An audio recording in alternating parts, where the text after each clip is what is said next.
forgotten weird tales.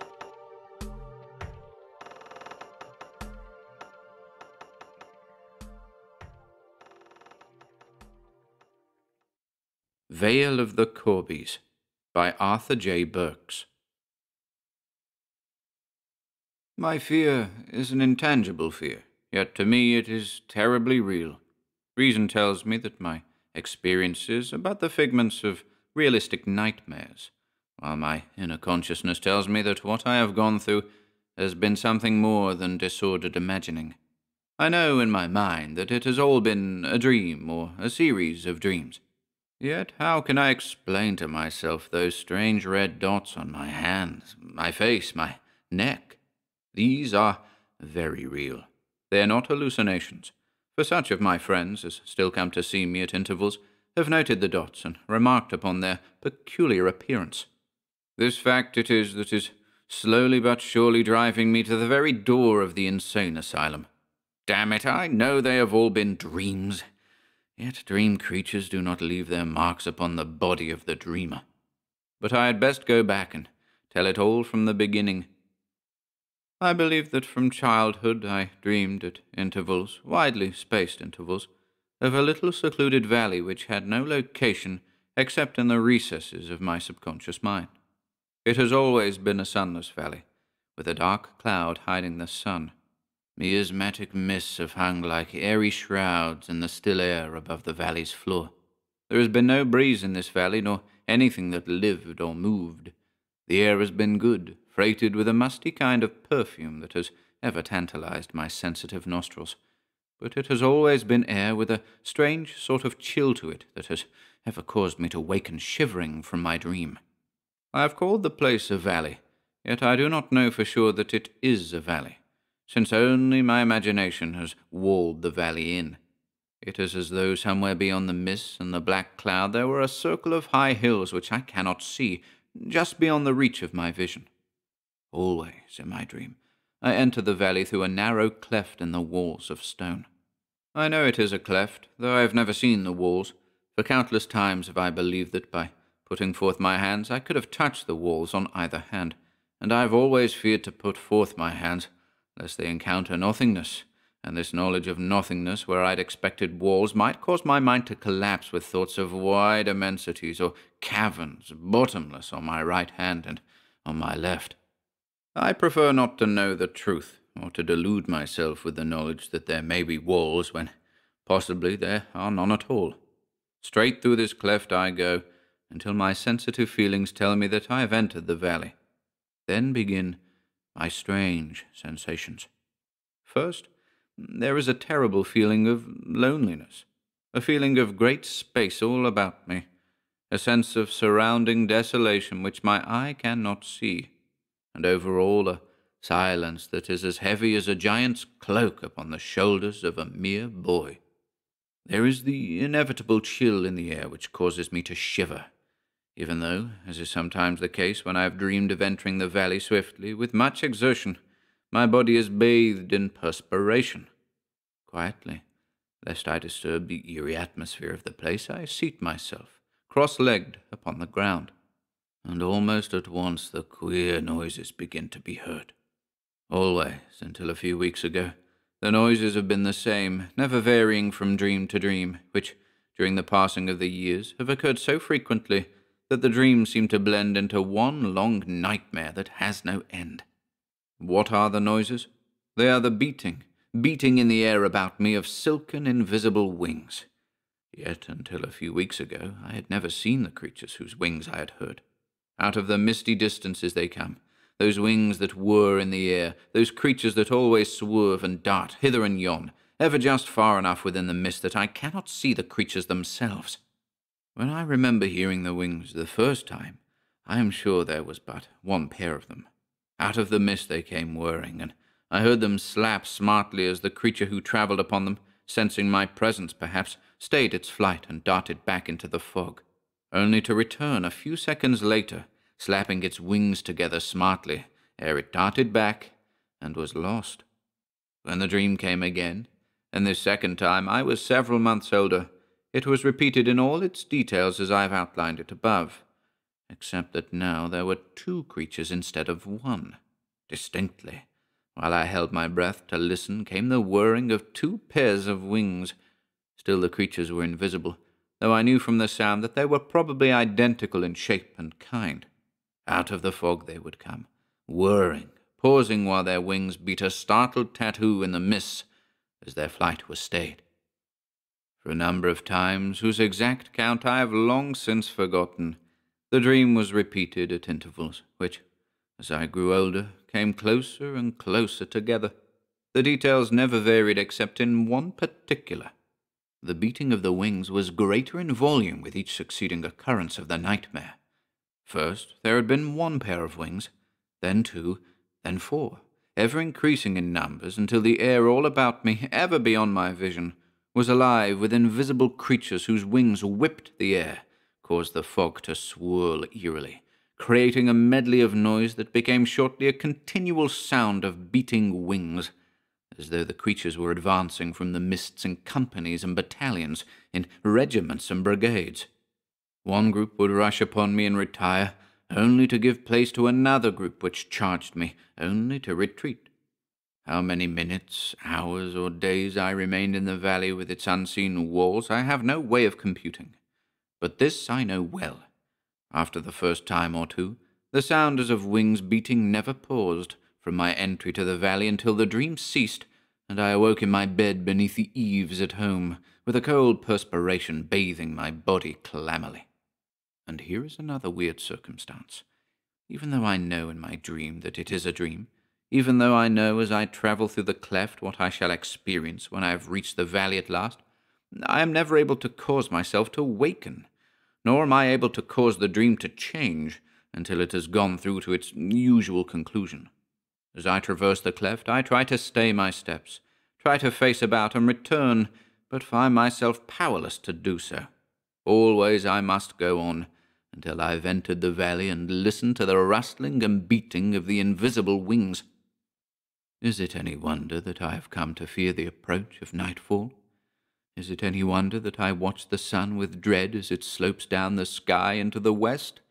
Is it any wonder that I walk the floor of my study until far into the night, fighting sleep until, from very weariness, I cease to struggle and my eyes close of their own accord? Is it any wonder that a fever has entered my blood, crimsoning my cheeks until I appear like a man far gone in consumption, until the flesh has shrunken on my face so that, except for the roses of fever, my facial appearance is that of a cadaver? Too much worry and fear because of a tiresome nightmare, you say? A nightmare that comes because I fear that it will come, and so fearing bring on the very dream I dread? If it were only the beating of the wings! But many months have passed now since it was only the wings that frightened me. Months, did I say? Months it is, yet it seems that whole years have passed. For one night, when I dreamed, straining my eyes to make out the creatures whose wings I heard, I saw a black blotch against the misty wraiths of the valley. A blotch no bigger than a man's head. The blotch was black, I say, blacker even than the raven tresses of midnight. Just a glimpse it was, a glimpse that chilled me even as the dread coldness of the valley had never done. For there was a definite shape to that black blotch, a shape that spelled, to my disordered imagination, but one thing, that of a vampire bat with a death's head. I waited, my heart in my mouth, for the shape to show itself again. Shortly then I saw it, and knew that the creature I saw was not the same which I had first glimpsed.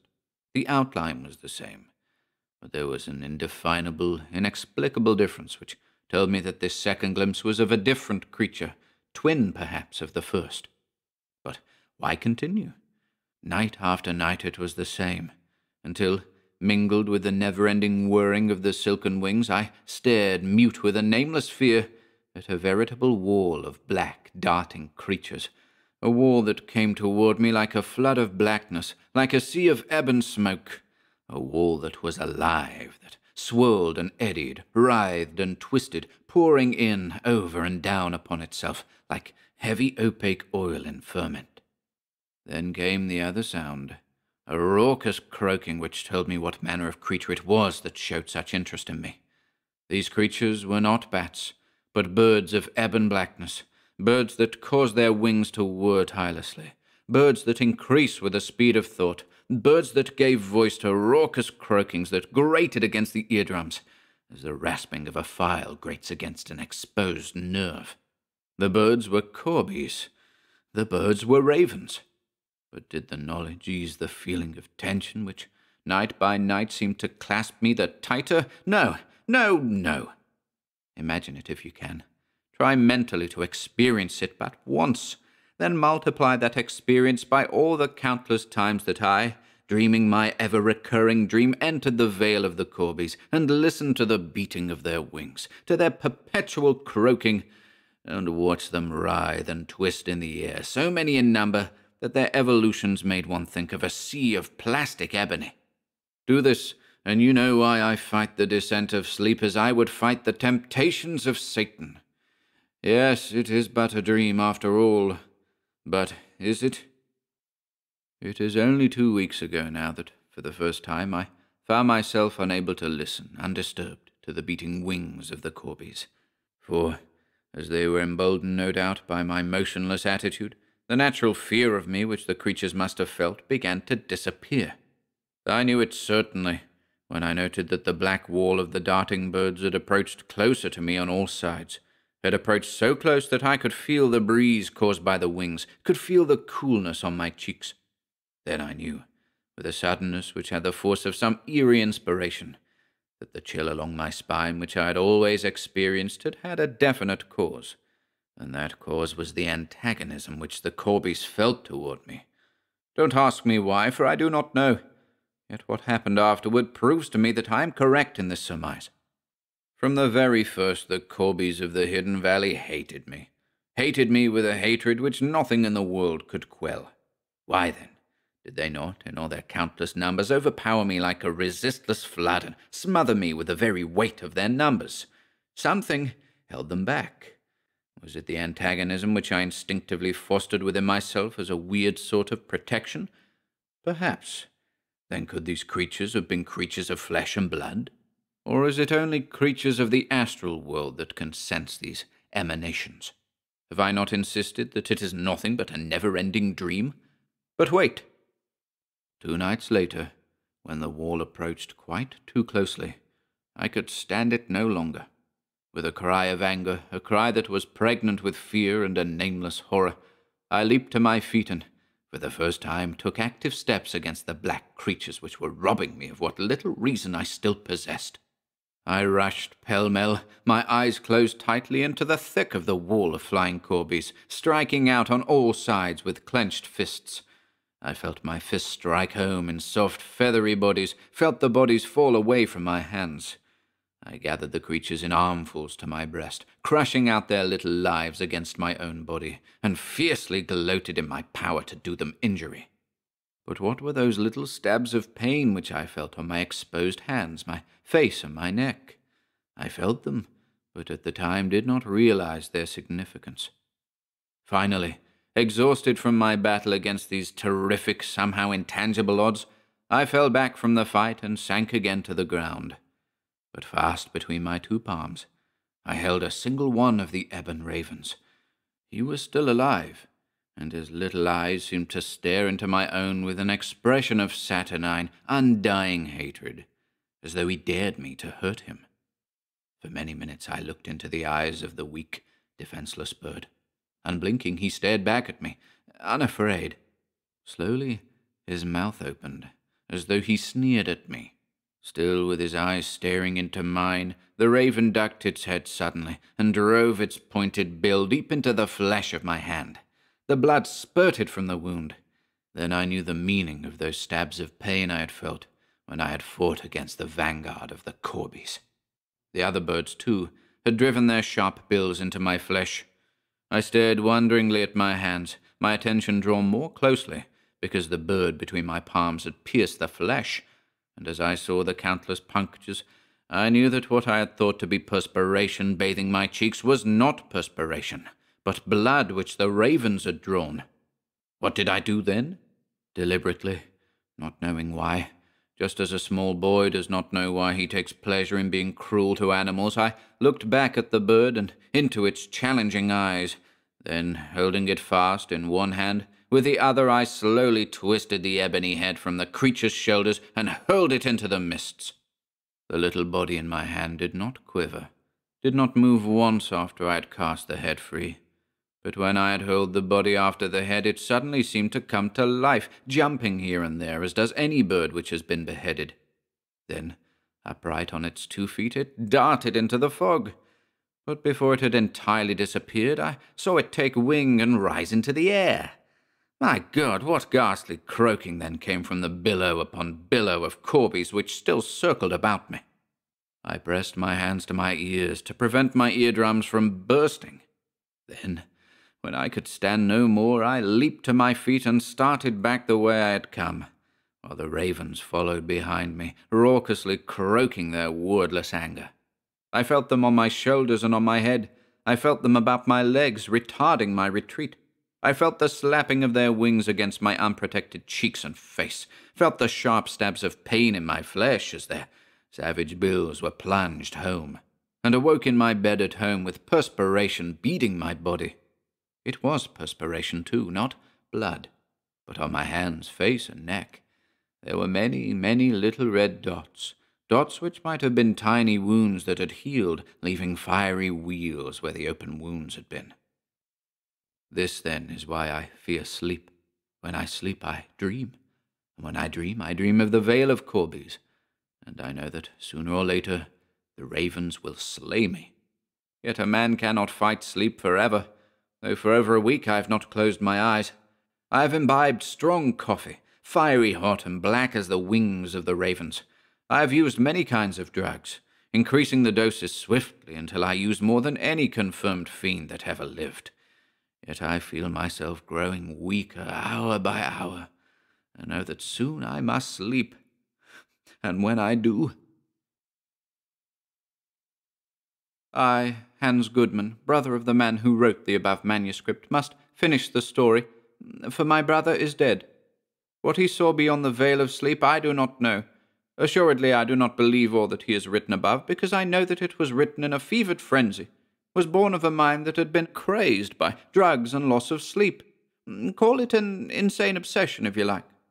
But I found my brother dead in a chair in his study, his body literally covered with the blood which oozed from countless little wounds in his flesh, flesh that, between the wounds, was red with the roses of fever, or red because it had been beaten and pounded by something that was still not powerful enough to break the skin. And who shall say that whirring wings did not paint those roses there, whirring wings that beat an endless tattoo?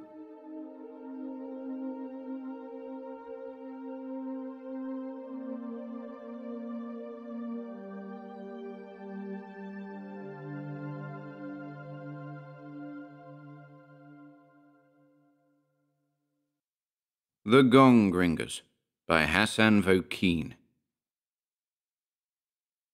It was in August 1913 that I was connected with the Russo-Asian Trading Company and found it necessary to take a tiresome journey into southern Mongolia. After crossing the Siberian border, we traveled not by camel but by horse, camping in the open and dining on canned foods and tea. Just as bored, if not more so than I, were my traveling companions, Mr. Paul Caracan, also a member of the trading company, Mr. Jim Howell, an American journalist, and the 2 guides. But when we arranged a stop at Korban Ling, the seat of a rich Mongolian monastery, we were unconsciously preparing for one of those weird experiences which can happen only in the East. With the sunset behind us, on the 3rd evening we came in sight of the city of monks.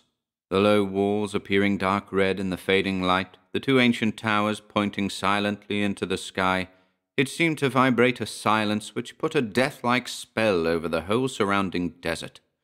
We felt its silence as something real, something hanging over it. Our party stopped, and the guides spoke wonderingly to each other. Why were the gates still closed? It was the custom when travelers approached the city to open the gates and send out an escort to meet them at a point exactly 50 tashur from the walls. Gobel Dun, our translator, turned to us. His Mongolian mask bore an expression half of wonder, half of fear. "This very bad thing. Always see us when we cross that hill," he said, pointing to the slope back of us, where the sun was now disappearing. Also time for sunset gong. Maybe better go back. Perhaps they are having a festival and have not seen us, suggested the American. No, no. Always have sunset gong. Always, always. If sunset gong not ring, city be destroyed by 37 demons. If no sunset gong, everybody dead. Again we turned to the silent city. Its walls now dim and black, its gates still mockingly closed. It struck the same note in our souls as does the sight of a skull uncovered in a field. The guide's suggestion was possible in the East, where diseases are fought with painted dragons and the chanting of rituals. But at that moment our bodies grew tense, and even our horses seemed to withhold their movements. There had come to us the faint tap of a bell from one of those towers. Then again it sounded, hesitantly, as if the hammer were but laid on its edge. No one breathed as we waited for the third stroke, expecting it to be louder. But what we heard was not the deep call of a gong. It was a wail and screaming cries of pain echoing over the desert, and again from the city all was silence. Our two guides turned their horses around. Their faces were a sickly oriental yellow. Their eyes stared toward the west, where there were still a few streaks of light. "We no go farther," said Gobeldan. "Return, quick." Caracan and I looked questioningly at each other. The American laughed. "Why go back just because you hear somebody yelling? Let's go see what it's all about." But the Mongolians were already mounting the hill in back of us. Caracan spoke to me in Russian. "What do you think, friend?" I shrugged my shoulders. "Ni shever." And we both found ourselves headed for the gate of the monastery, following the American. In front of the gate there was a great pile of white objects, which appeared at first to be stones.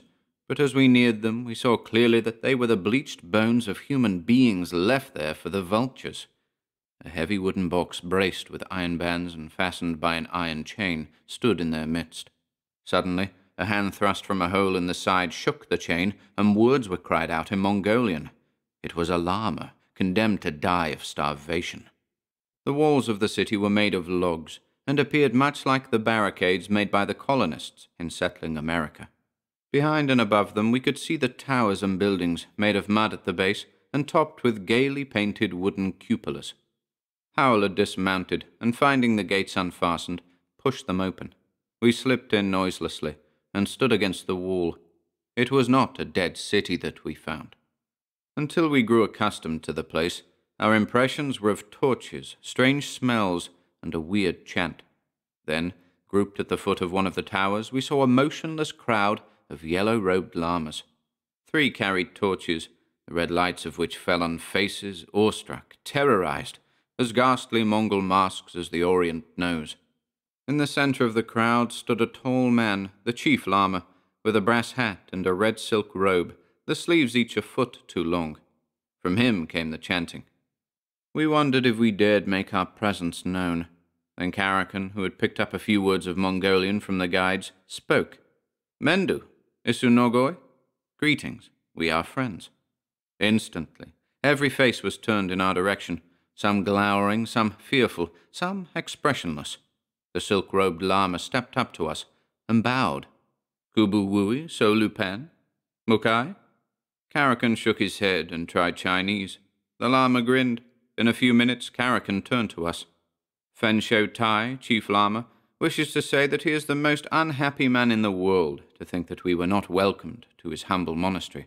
But, he says, this is the most unfortunate temple in all Mongolia, and if we had not entered the gates he would have advised us to pass on. Follow him." The Chief Lama had motioned the gaping group aside and led the way to the foot of the tower. Then we saw what had caused the alarm. At our feet the lights of the torches fell upon a ghastly figure. It lay in a dark red pool, the yellow robe streaked with blood, the arms stretched out, the fingers clutching a small iron hammer, the face so disfigured and blood-stained as to be unrecognizable. Through Caracan, the Lama spoke again. "Since the day of the fire dragon 4 weeks ago, what you see here has happened at every ringing of the sunset gong. Priest Yu Yang was the first, and since then 26 others have been sacrificed to save our weak city from the vengeance of the 37 devil gods.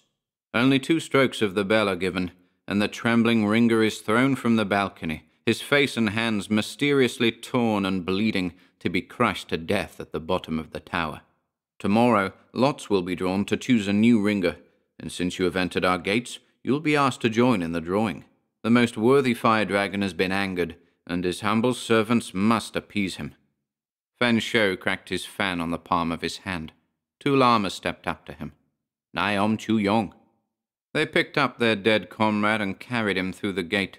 He would be laid on the pile of bones outside, and by sunrise his would be picked as clean as the others. The harsh call of a bird floated down to us from above. It was a vulture, already impatient for the feast. The other llamas filed out of the court, 3 taking our horses and our guns. Our party followed the swishing silk robes of the chief as he led us to a dark, bad-smelling compartment for sleeping, next to his own. There we threw ourselves on the straw-covered floor, and so exhausted were we that even the thought of the ghastly lottery plan for tomorrow could not keep us awake.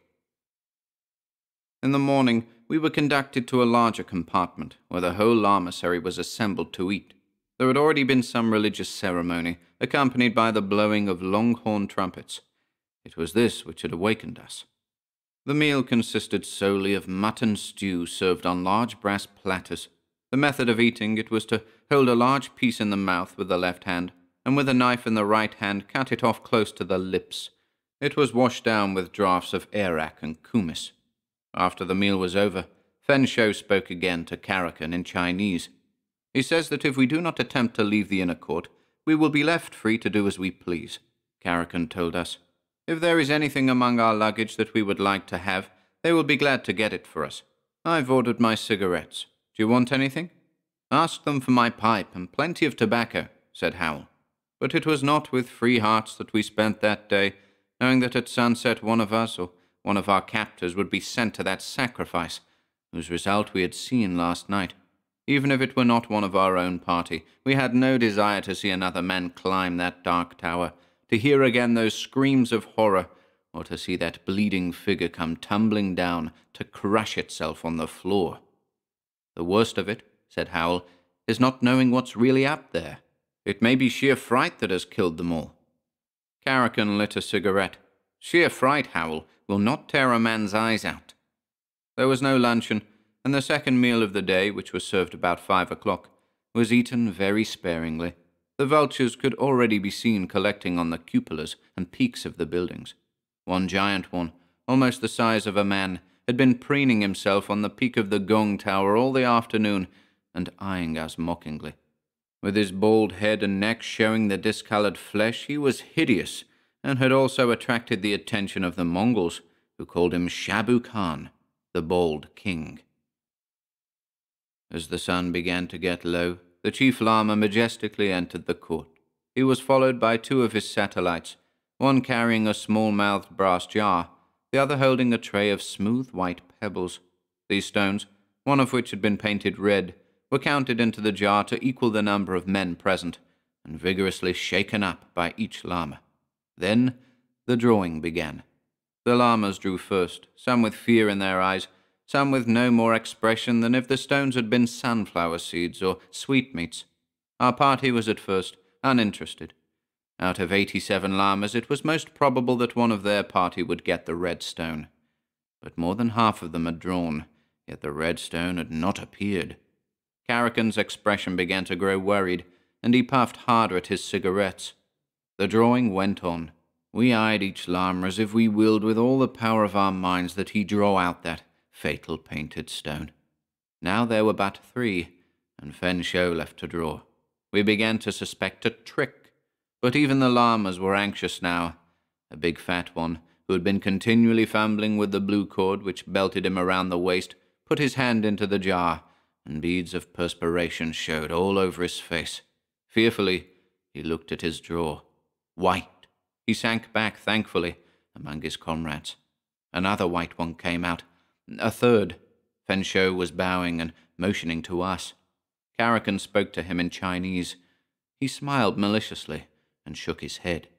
"He says the chief lama never draws," gasped Caracan harshly. Now it was clear why the old devil submitted so placidly to the outrages of an angry fire dragon.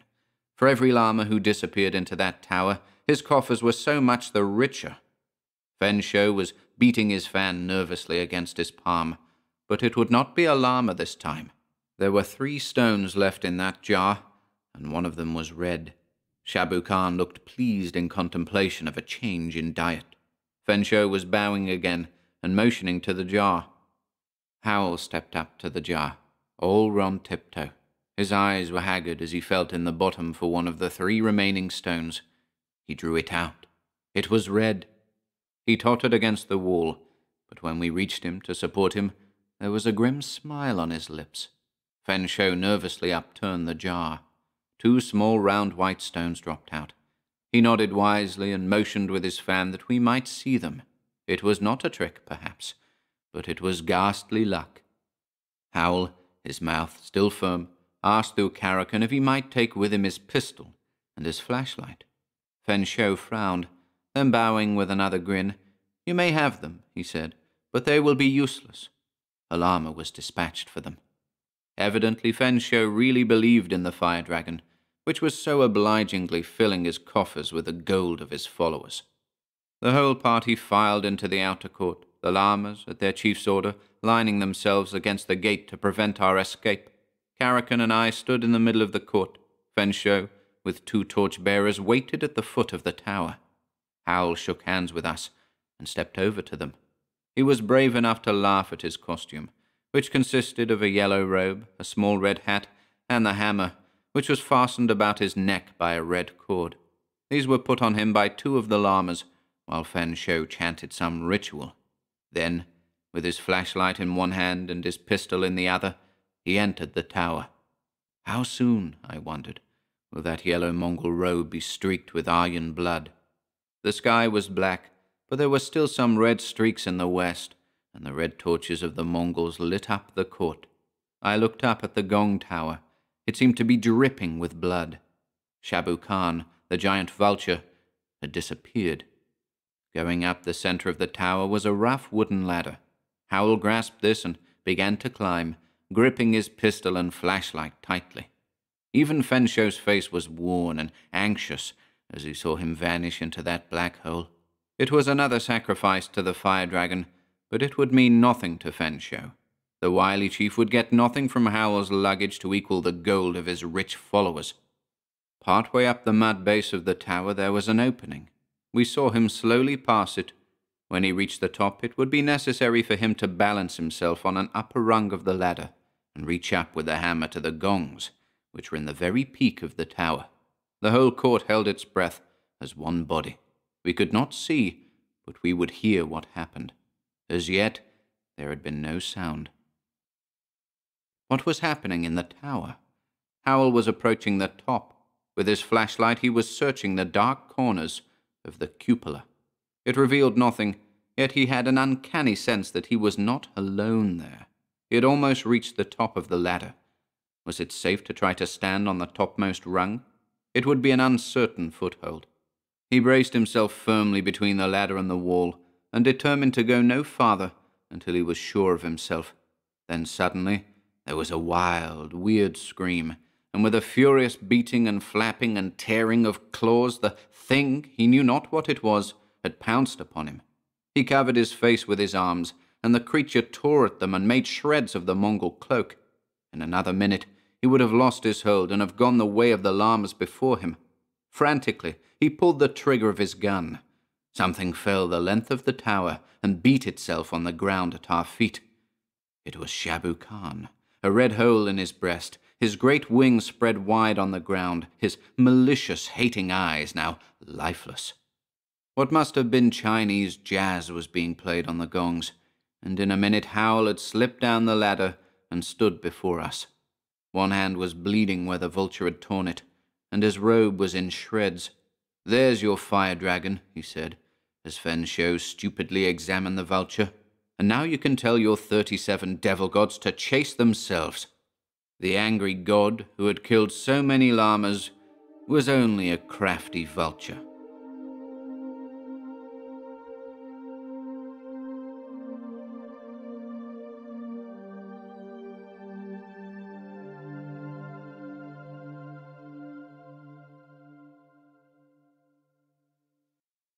The Grey Rider. by Charles Hillen Craig. His name was Lear. He was the world's greatest racing driver, and it was said of him that he was utterly devoid of nerves. For 3 years he had been the leader among the speed demons of the surface tracks, and during those 3 years he had won every race in which his car had finished. Several times accidents had sent him to the pits to stay. Again he had been rammed by a driver who lost control, but whenever he finished the race it was in the lead. Throughout the land he was known to the sporting public as King Lear, to his more intimate friends simply as the King. He no longer needed the money which came to him through racing, but rather drove for the sheer zest of driving. There was a thrill for him in every turn on any speedway, a double thrill every time he came thundering into the straightaway. As he raced he laughed, and he was a man who could still laugh when he had finished the last lap on the great brick oval at the capital of the racing world, laugh while ready hands unbent the fingers that clutched the wheel in a death-like grip. Without nerves was King Lear, they said, and there was little reason to deny that bold statement, for he was a man who went out in front and stayed there till the race was over or something had broken. No tremendous spurts, no sneaking, no jockeying. Lear clamped down the accelerator and held it there. Little wonder he got a thrill from those terrible turns, for he went into them faster than any other living man, and lived. Less strange, the double thrill from the straightaway, for his car was a weaving phantom when he came from the turns, a grey mist when he went into the next. Lear was perhaps 35 years old at the time of which I write, and had been racing for about 10 years. It was nearing the end of the racing season, and he was in the next to the last race of the year when he first saw the man whom he intuitively dubbed the Grey Rider. He had paid little attention to the other entries. It made no difference to him who they were or in what numbers. He would beat them all, barring accident. He was on the 60th lap of the 250-mile grind when first his attention was attracted by this Grey Rider, who was to be his chief competitor in the next race. The car was grey, not the grey which bright enamel usually gives, but a drab grey, a sordid grey. The car was low-slung and apparently awkwardly built. King Lear found himself criticizing as he swung past that car on the 60th lap. The man was deep down in the seat, barely showing his head, but he also was grey, and he seemed to be laughing as Lear swept past him. An uncomfortable thought welled up in the mind of the king, that there was a sardonic something about this man and his car that he could not fathom, but he swept the thought away and settled down to finish ahead. They were on the 90th lap when the grey car almost rammed him, and he swung into the fence, splintering it and ripping off a wheel. With anger in his heart, he made ready to protest, but the Grey Rider had swept from the track and was waiting for him, having left the race. "I'm sorry," he said. Lear's anger dissipated like a mist. He laughed. "Maybe it wasn't your fault," he said, and took mental stock of the other driver. Grey dust had settled finely over the driver's face. The hair, just visible under the turned-up helmet, was grey. Under the grey of that face there were many tiny wrinkles. The face was set as though it had come from a mould, granite. Hours of grim intensity at the taped wheel had seen to that. "What's your name?" asked Lear. He was surprised that he never had seen this man before. Perhaps some new chap breaking into the game. "Grey," answered the Grey Rider, and to Lear it appeared that for a moment a sardonic smile touched the thin lips. He didn't like that smile. There was something... He had intended to look the man up, to ask Angus about him, but somehow he didn't do it. A reason why he should now want to find out who and what a fellow racer was didn't occur to him, he who had never given a hang what was put against him in a race. Angus, his team manager, had come a-running. "What happened?" he had said, and Lear had replied, "I almost got rammed." "What?" And there had been on the face of Angus a strange expression of wonder and doubt. Lear had looked about for Grey, but the man had gone. Speed, more speed. That was what was killing Lear. Cars were not built fast enough for him. Time after time in races he had ruined cars, driving them to the ultimate limit of their endurance till they were burned out beneath him. Wrecked many times, but he seemed to have the lives of a cat. He always came through. His god was speed. "It'll get you yet," said Angus again and again. "You can't keep up those stunts and live. Take it from me, boy. If you don't quiet down on the curves, you'll go through the big gate someday. This from Angus, who was continuously exhorting his other drivers to show a little pep. Lear laughed. But then that was Lear. That was why he was the best-loved driver in America. The crowd came to see speed, and he was there to show it to them. But deep down in his heart he knew that Angus was right. Too near, many times, was death. For now that the great American classic race had been run at an average rate of more than 100 miles per hour, the ultimate speed on wheels was fast being attained. Little more could be expected of a machine which clung to earth. Yet Lear still asked for speed. To see him drive in a race was to see something never to be forgotten. He always smiled as he rode. Of course the crowd couldn't see that, but they knew, for the press agents had long been busy. All the crowd could see was a blur as the red car swept past the stands, but they knew he was smiling at death as he rode. And from east and west, men came to watch him ride like a red whirlwind to victory. And then, the last 500-mile race of the season, on the new board track in California. The team managed by Angus was entered, and of course Lear was expected to win. As the day for the race neared, there came into the mind of Lear a question. Would the Grey Rider be in the race? Why he wondered about this he did not know. He never had questioned before. He did not ask Angus about it, for he knew that a query now about the other entries would serve to make the fiery little Scotchman wonder if he were losing his iron nerve. He didn't read the newspapers, he didn't read the bulletins, he never read anything. All he cared to do was race. All he ever desired was to sit under the wheel of his little red cannon and thunder to victory. He never had cared who it was he was racing. Speed, more speed. He would shatter that 500-mile record to fragments. He would show them that his red cannon could show its heels to any car ever built.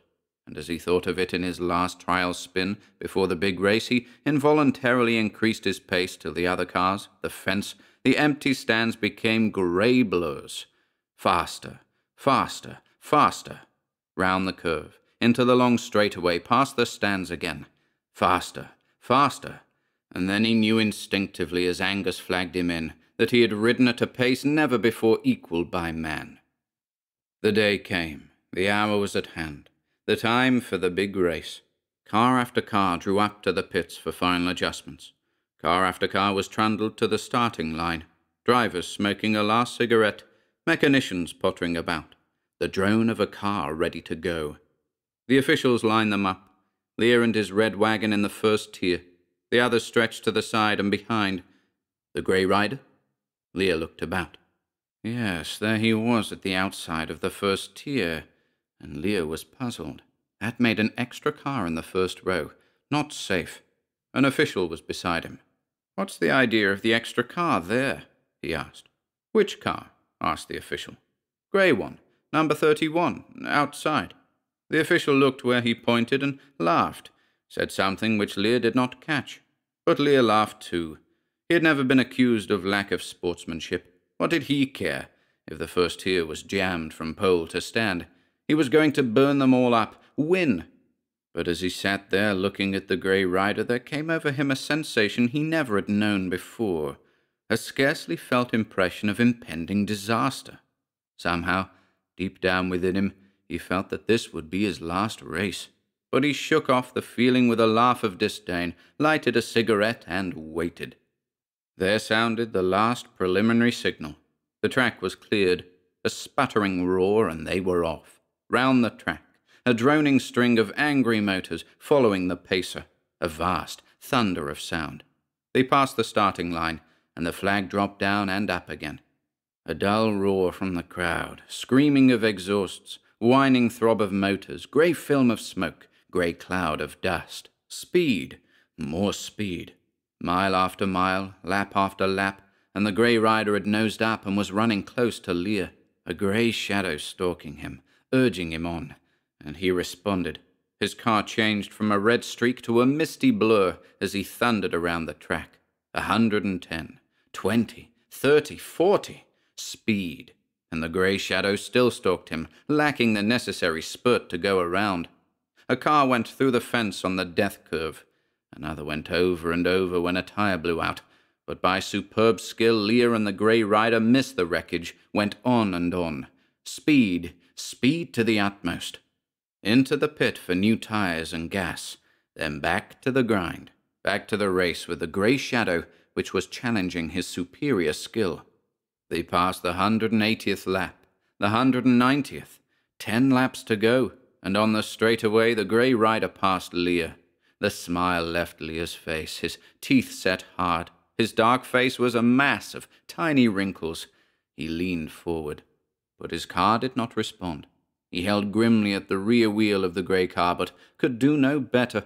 Wildly reckless on the curves, a raging demon in the stretch, it availed nothing. The Grey Rider was just as reckless, just as superb in his handling of the grey car. 5 laps to go, 3 laps, 2 laps, 1 lap, and the spring on his foot feed broke. He could feel it go. Wide open, his car thundered on. He reached over to shut off the power, but at that moment the Grey Rider's eyes looked into his. He could feel, rather than see, the sardonic challenge in those eyes. He gripped again the wheel, careened wildly into the curve. How he made it he did not know, but he came out. A mere touch would send him tumbling into the fence. At the rear wheel of the grey car, he wanted speed and couldn't get it. Speed! Down the stretch he roared like the wind, and then he began to gain. His radiator was even with the driver's seat of the leading car. A little more. He did not hear the roar of the race, had no ears for the thunder of the 100,000 people mad with the thrill of speed. He could think of nothing but the sardonic smile which he felt must be on the face of the Grey Rider. Slowly he gained, but too late. The checkered flag went down, but the Grey Rider had drawn it.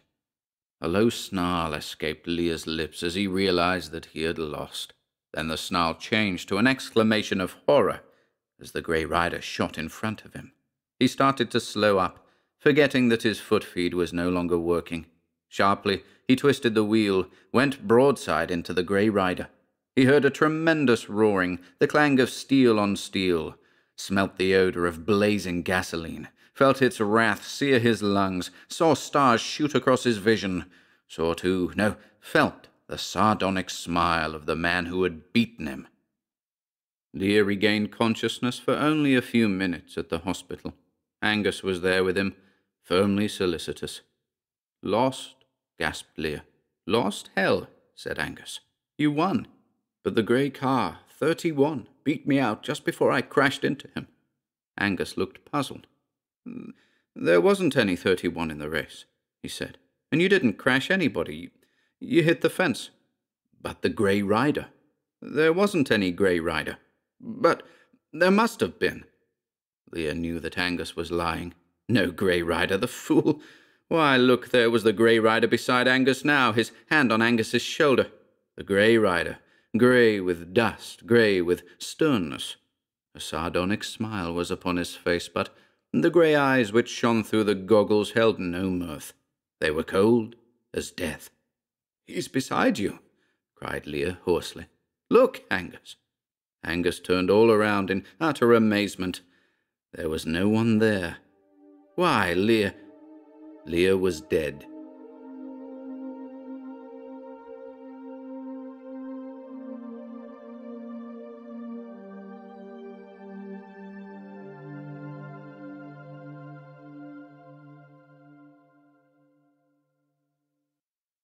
The Black Crusader by Alicia Ramsey.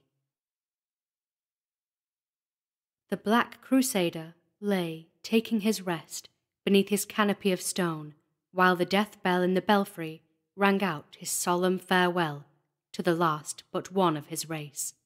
Boom, boom, boom. The sound shuddered out on the still night air. The owls, disturbed from their rest, circled round the belfry, screeching their weird litany to the dead.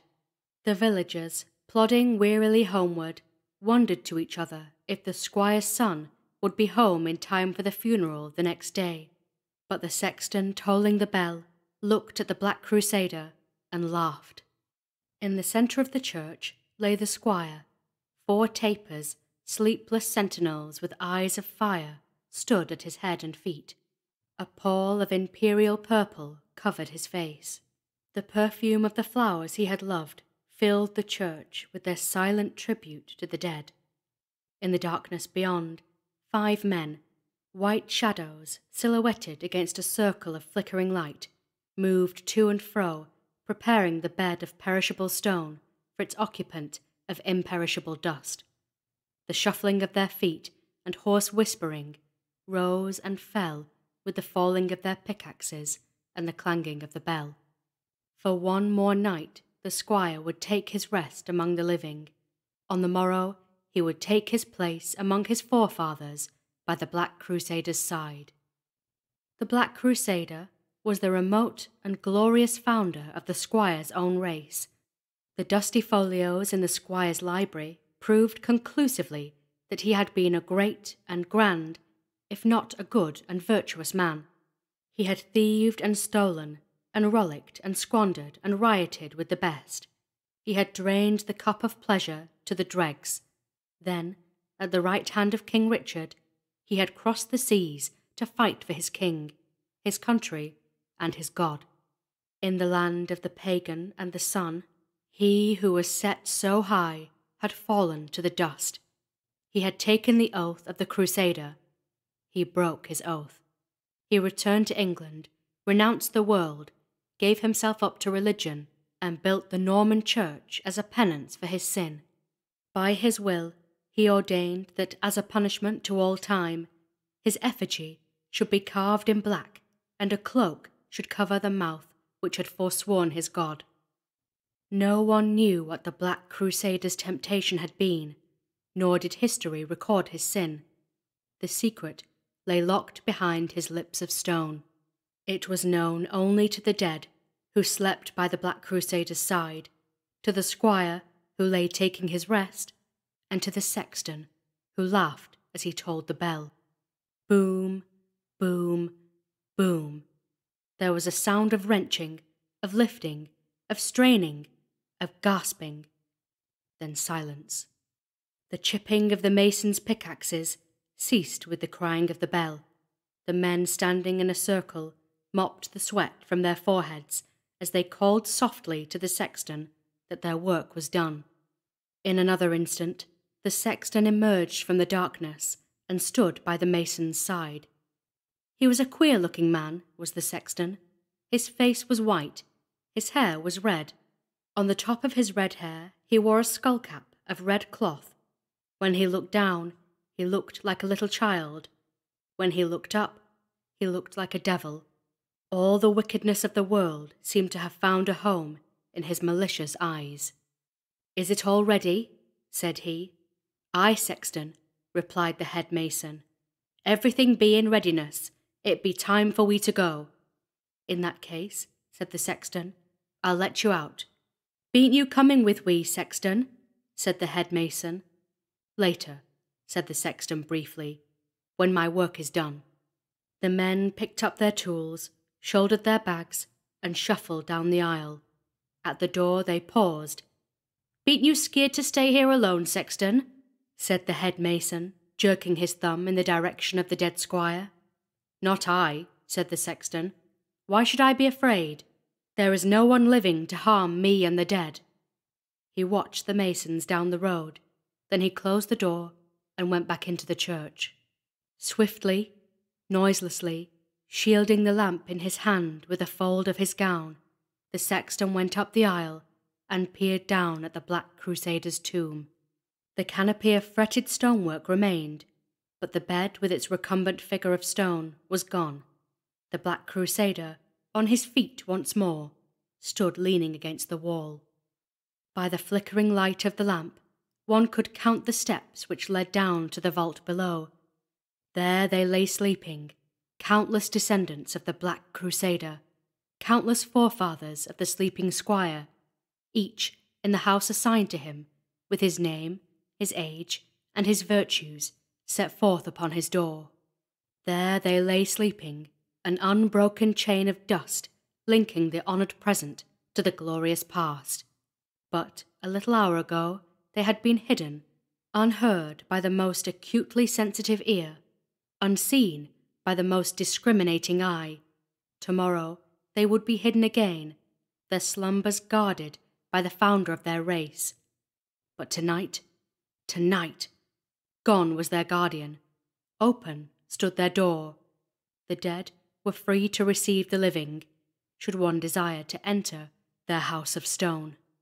The sexton turned away from the vault, lifted his lantern, and looked at the Black Crusader, leaning against the wall. The light fell on the burnished plate nailed to the Black Crusader's breast, with its fantastic legend, "Whoe'er this tomb shall spoil for pelf, shall toll his funeral bell himself." The sexton looked into the Black Crusader's eyes and laughed. "Tonight," he whispered, "tonight." Then he went down the aisle into the body of the church. By the side of the sleeping squire he paused, and with a steady hand raised the pall and gazed down into the waxen face. "I've waited for 8 long years," he said, "but tonight is my turn. 8 long years have been yours, but tonight is mine. Tonight." The sexton let the pall fall back again over the waxen face and laughed. "Tonight," he whispered, "tonight." The sexton shut the door of the church and went out into the dark. The sexton's home was a little cottage quite near the church. He had lived in it ever since he had come to the little village of Ampthill 20 years before. For 20 years, Ginger Jeff, as the villagers called him, had lived in their midst, eaten with them, drunk with them, dug their graves, and tolled their funeral knell. Where he came from, who he was, nobody knew. He arrived one day in the little place, ordered himself a glass of beer at the little public house, and inquired as to the possibility of work. The place of sexton chanced to be going a-begging, and Ginger Jeff had interviewed the squire and obtained the post. A day later, he had shifted his poor belongings to the little cottage set apart for the sexton's use, and within a week was as well known as the oldest inhabitant of the place. There was a good deal of curiosity evinced about the sexton, not only on his arrival, but during the whole of his life. He was one of those men who, at once, attract and repel attention, and whet the appetite of imagination by allowing it to starve. The villagers, honest, commonplace folk, resenting the intrusion into their midst of a personality so foreign to their own, summed him up in the one word, queer.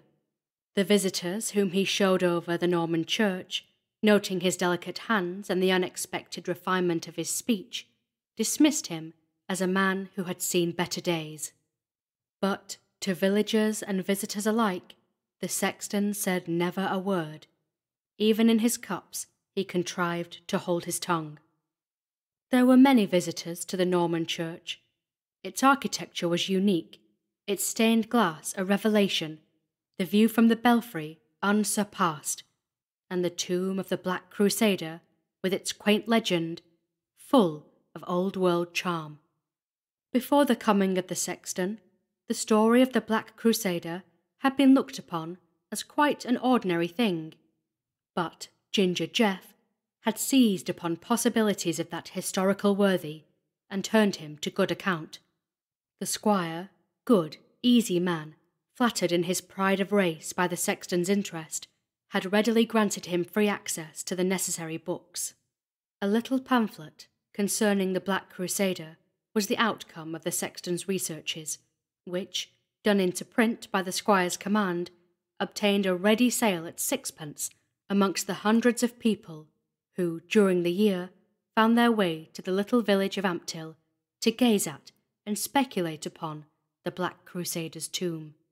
What was the meaning of the legend? What was the pelf he sought so jealously to guard that he encompassed it around with bulwarks of fear? Was it hidden treasure of deeds and documents, or was it heaped up spoil of jewels and gold? All asked, none knew. Only the Black Crusader and his brothers in their house of stone, the squire lying alone guarded by sentinels of fire, and the sexton who laughed as he walked down the road in the night. He knew. It was not for nothing that he had pored all those dreary hours over the squire's musty, dusty books. He knew. He had known for 8 years.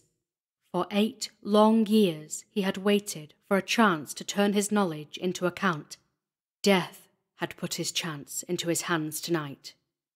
As he walked along the road in the darkness, the sexton began to think. His thoughts were as full of darkness as the night. He thought of the injustice of men's laws, which had handicapped him from his birth. He thought of an unhappy childhood, of a treacherous wife, of blighted aspirations, of a withering heart. He thought of the growing lust for gold, which had become the master passion of his life. Gold, how he loved it, how he thirsted for it, how he had starved for it, how he had sat the livelong night crooning over it, talking to it, caressing it, kissing it with the passion of a mother for her newborn child, how he loved to feel the shining pieces slipping through his hands which were like a woman's for all his digging, supple and soft and white. A miser's hands, so a gypsy girl had once told him at a fair. Recalling the memory, the sexton looked down at his hands in the darkness and laughed. He was merry tonight, was the sexton. How should he be otherwise than merry? Had he not waited for 8 long years? Had not his chance come to him at last? The sleeping villagers, the lonely church, the open vault, the secret knowledge, the hidden gold. Why only gold?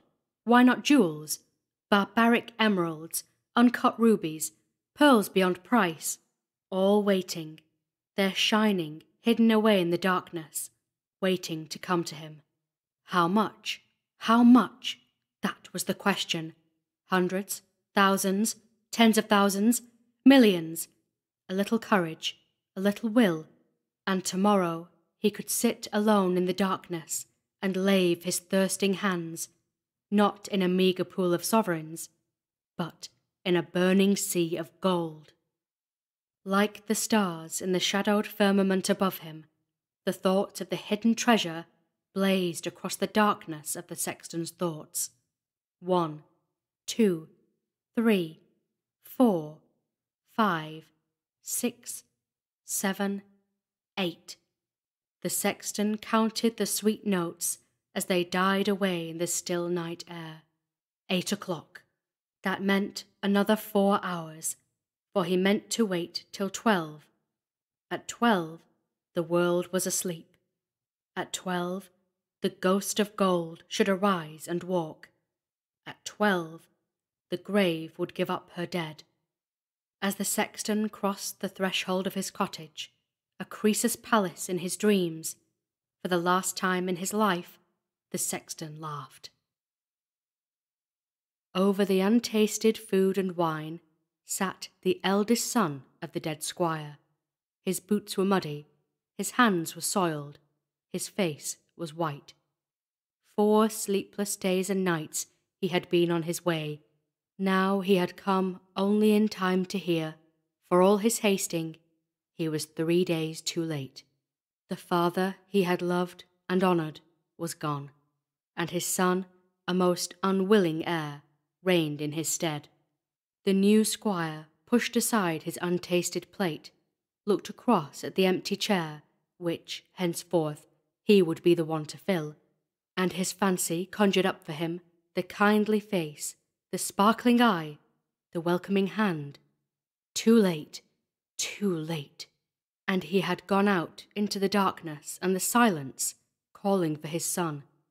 The new squire covered his face with his hands and cried like a little child.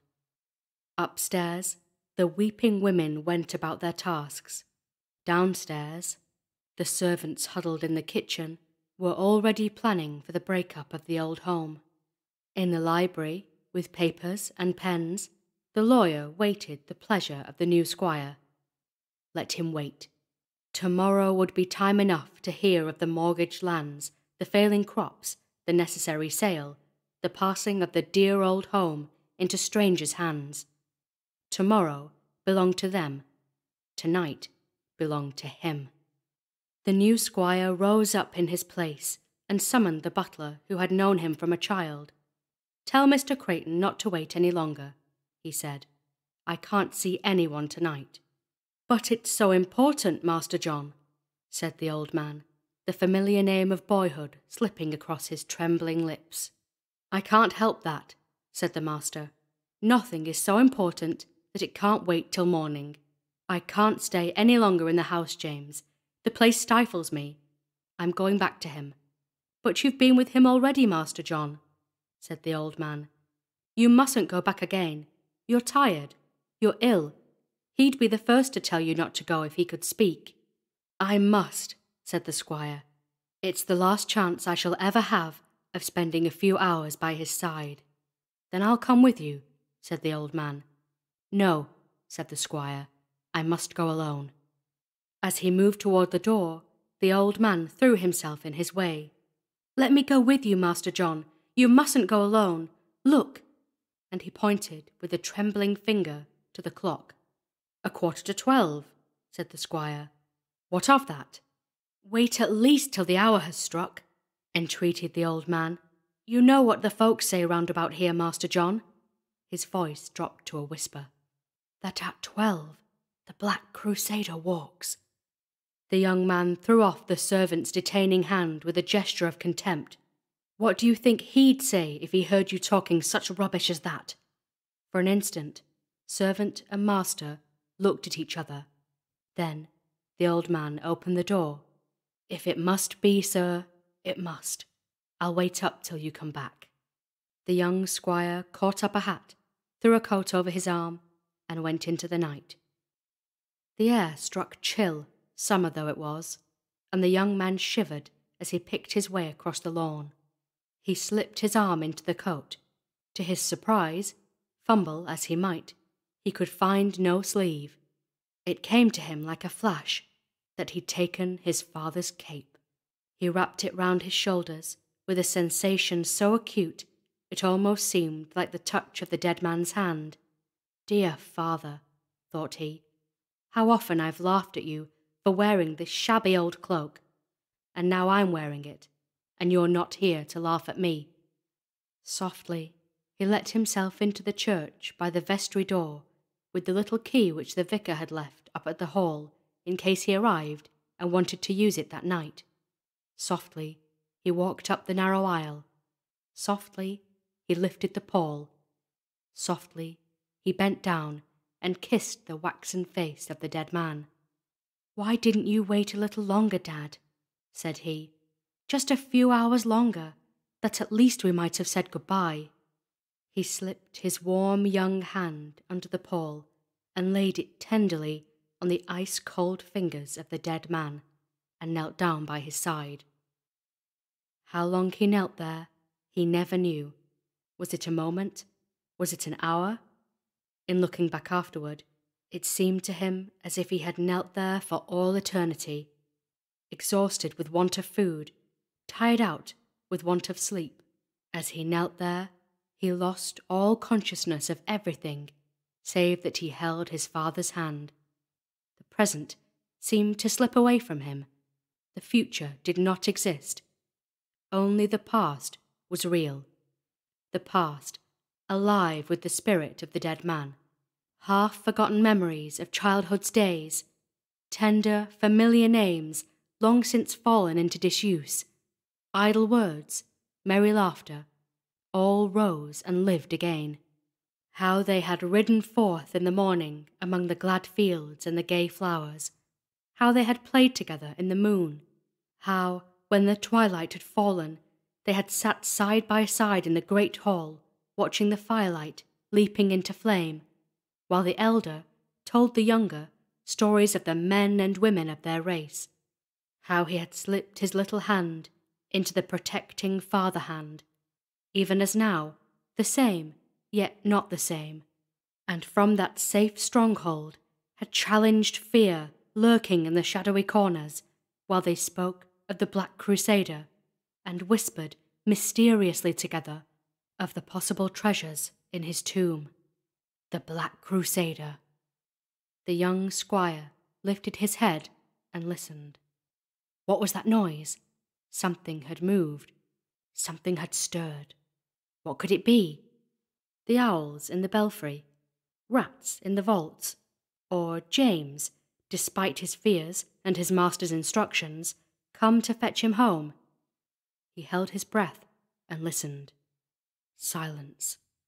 The awful, terrible, terrifying silence of death. Not a movement, not a sound. It was his own overstrong imagination, his own overexcited brain, and yet again, something moving. There was someone in the church. In an instant, the young squire was on his feet. To his surprise, he found that he had suddenly no breath. His heart was fluttering like a mad thing in his breast. His eyes, searching out the darkness, were suddenly blind. His ears, strained in an agony of expectation, were suddenly deaf. Putting his hand to his forehead, he found it was quite wet. What was it? Who was it? In such a place, at such an hour? Who, or what? A third time, and this time there was no mistake. The young squire turned his head in the direction of the noise and saw a spot of light. With a shock that brought the blood to his face, it came to him that the light was burning in the Black Crusader's tomb. With a sudden revulsion of feeling, the young squire looked down at his dead father and smiled. Of course, it must be the masons who were still at work. And yet, at work, at 12 o'clock at night, with the church doors locked? Who had given them permission to stay so late? If the doors were locked, who had let them in? If they were working preparing the vault for the next day, why did they make no sound? And yet, there was the light, burning, flickering, moving, as if someone down below were carrying it about. Probably the sexton, overcautious man, come back to see that everything was right. And yet, so late. The squire caught his breath sharply. The light went out. Darkness, silence, death. No light save the tapers burning. No sound save the beating of his own heart. No human presence except himself and the dead man. Had he been asleep, or had his overwrought imagination played him false? Yet, but an instant ago, the light had been, and now the light was not. The young man's nerves, strained to stretching point, began to go. Then his eyes fell on the dead man's face, and the tension of his own relaxed. You wouldn't believe it if I told you, he thought, but it's true all the same, dear old Dad. I'm afraid. He turned his head sharply. The light was burning again. In an instant, all the young squire's hesitation had vanished. Whoever it was, whatever it was, he must see, he must know. He stooped down, unlaced his boots, drew his father's cape more closely about him, and in his stockinged feet slipped noiselessly up the church. There was the yawning darkness, there was the open vault, there was the burning light. For the first time in his life, the young squire looked down into his great forefather's tomb. A flight of stone steps led to the crypt below. The light, which intermittently shone and disappeared, was not sufficiently bright to allow him to distinguish anything else. One thing only was certain. There was somebody in the vault. Somebody who moved cautiously, who was doing something which he didn't wish to be found out. He was about to run down the steps when a sudden thought came leaping to his brain. Somebody who knew the legend was taking advantage of the opening of the vault to search for the treasures popularly supposed to be buried in the Black Crusader's tomb. The mere thought steadied him instantly. At the first suspicion of practical, tangible danger, he was his own man again. Shielding his face with his cape, he withdrew into the shade. Alert, his eyes fixed on the shifting light, he stood and leaned his back against the wall. Silence, maddening, deafening silence. Then a sound as of stone falling upon stone, and a stifled cry. The young squire held himself in with a hand of steel, not to fling himself headlong down the narrow stairway to see what was going on. Once again, silence. Pitiless, aching silence. The silence which seizes a man by his throat and stops the lifeblood running through his heart. Silence. Then a sound as of falling tears. A strange sound that, this weeping and wailing and sobbing, intermingled with another sound, as of lovers kissing. Then a voice, murmuring all the endearing words known to the language of love. Then a sound as of the chinking of gold against gold. They have found it, thought the young squire in the darkness. How many of them are there? What had I better do? To call for help was useless. To leave was impossible. There was nothing to do but to wait. 1, 2, 3. At the sounding of the clock, all other sound ceased. The light, which for some time had been darkening, as if removed farther into the vault, flashed out brightly for an instant, then settled down to a steady glow, as if sheltered by a suddenly cautious hand. They are coming at last, thought the squire, and lifted his cloak across his face. As he did so, his arms struck sharply against the projecting stone. He turned and realized for the first time he was standing side by side with the Black Crusader, whom the masons had carefully propped against the wall. Even at that moment, the thought thrilled him to the core that he and his great forefather should thus be standing guard side by side. The light began to move. Slowly, someone was coming up the steps. In another second, a white face encircled with red hair, surmounted by a red cap, came into view. It was Ginger Jeff. Up the steps came the sexton. A lantern was fixed to his breast. A bag was slung across his back. Both hands were full to overflowing of precious stones. For an instant, remembering all his dead father's goodness to the man, a wave of righteous indignation held the young squire dumb. Then a passion of anger fell upon him, and he strode forward to the side of the open vault and stood awaiting the sexton, his uplifted arm still unconsciously hiding his face. "Diamonds and rubies and emeralds," babbled the sexton softly, "and pearls, pearls of great price, a king's ransom." "Geoffrey," said the squire. The sexton paused on the topmost step and listened intently. His face was alive with fear. "Who spoke?" he whispered hoarsely. The young squire stepped out of the shadow into the circle of light. "It is I." The sexton stared blindly up into the darkness. Then a scream like a wounded animal went echoing through the night. "The Black Crusader!" he screamed. "Save me! Save me! Save me!" And he rushed wildly into the church. "You can't escape me like that!" cried the squire, and started in pursuit. "Save me! Save me! Save me!" screamed the sexton. "It's the Black Crusader come to life!" "Stop!" cried the squire in a voice of thunder. "It is I!"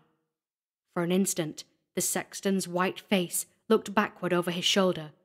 Then his lamp went out. The whole church lay in darkness, save for the 4 tall tapers around the coffin, sleeping sentinels with guarding eyes of fire. Up and down, round and round, in and out, the men chased each other, the sexton's screams in wanton unseemliness disturbing the hallowed slumbers of the dead.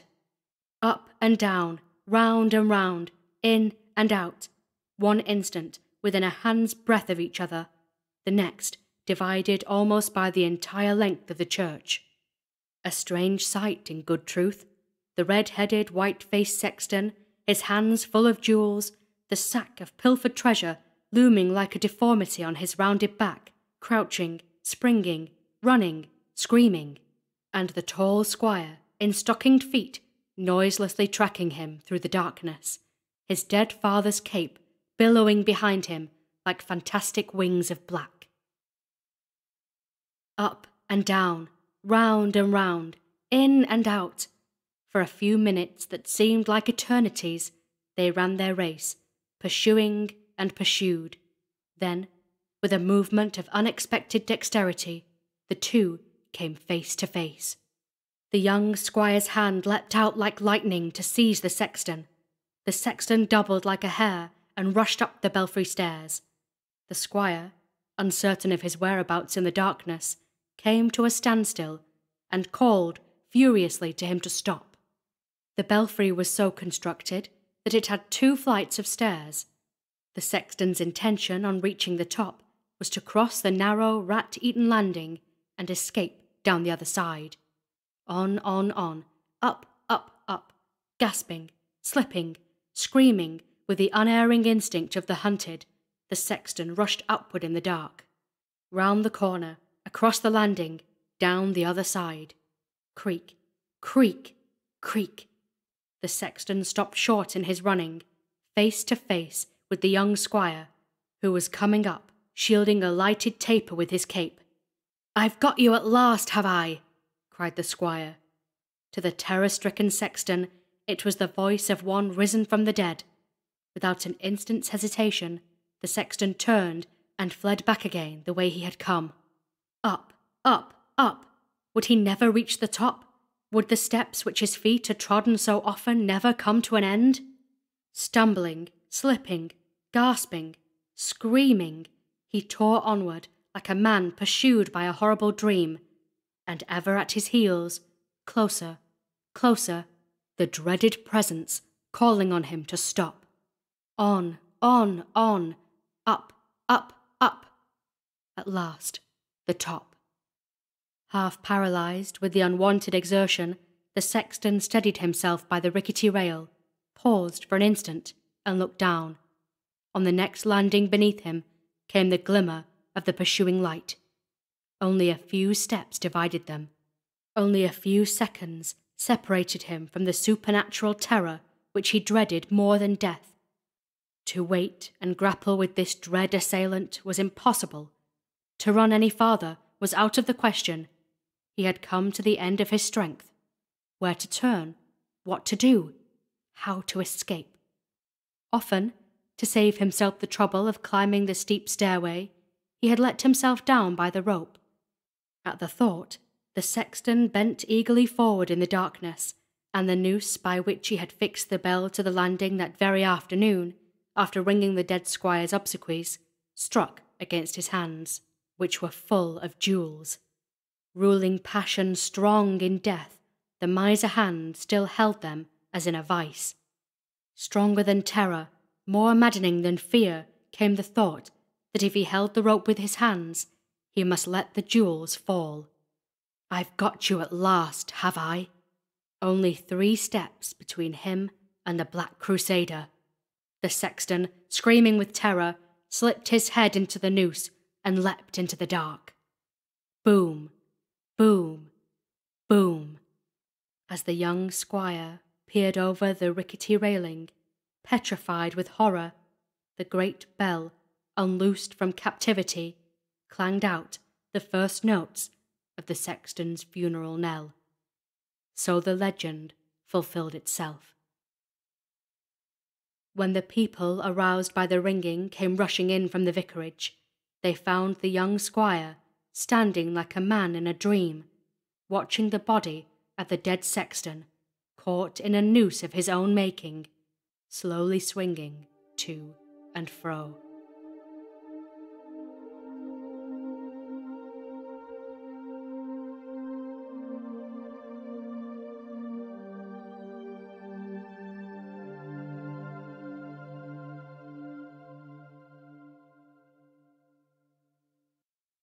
An Unnatural Feud by Norman Douglas.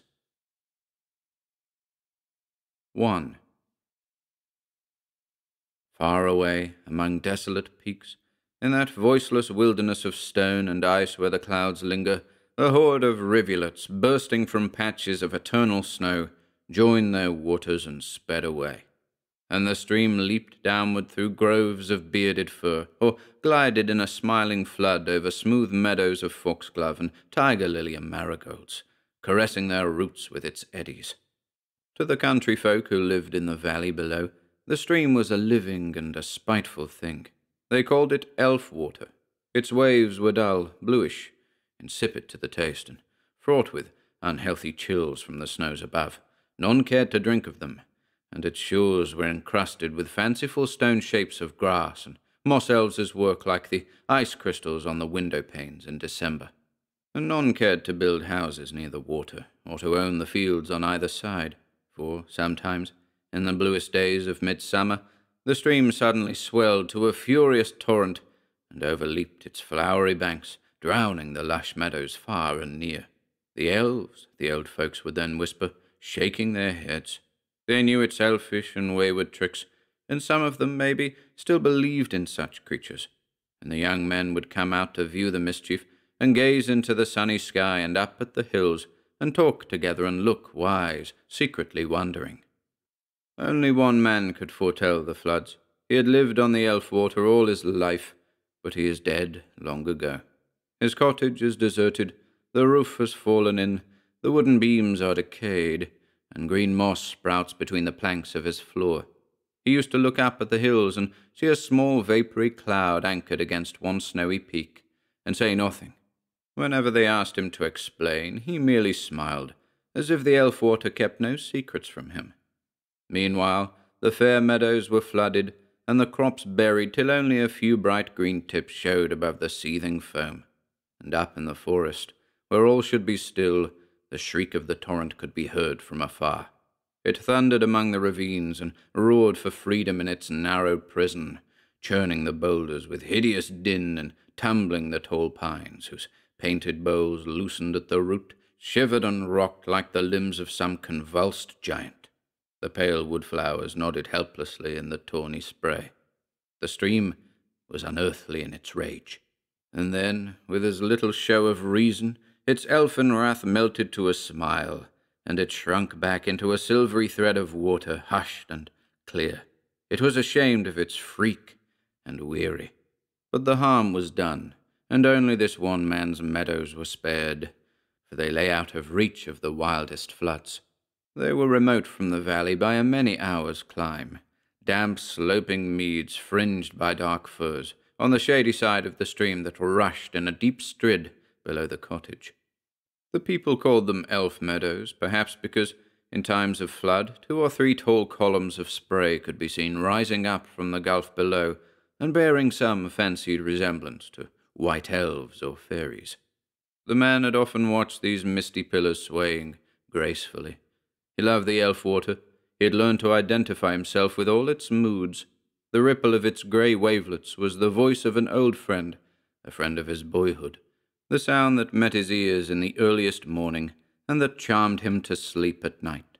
And he often thought of the days when, as a child, he used to hang over the dim forest pools and watch the bubbles and hearken to rare music streaming upward from the depths.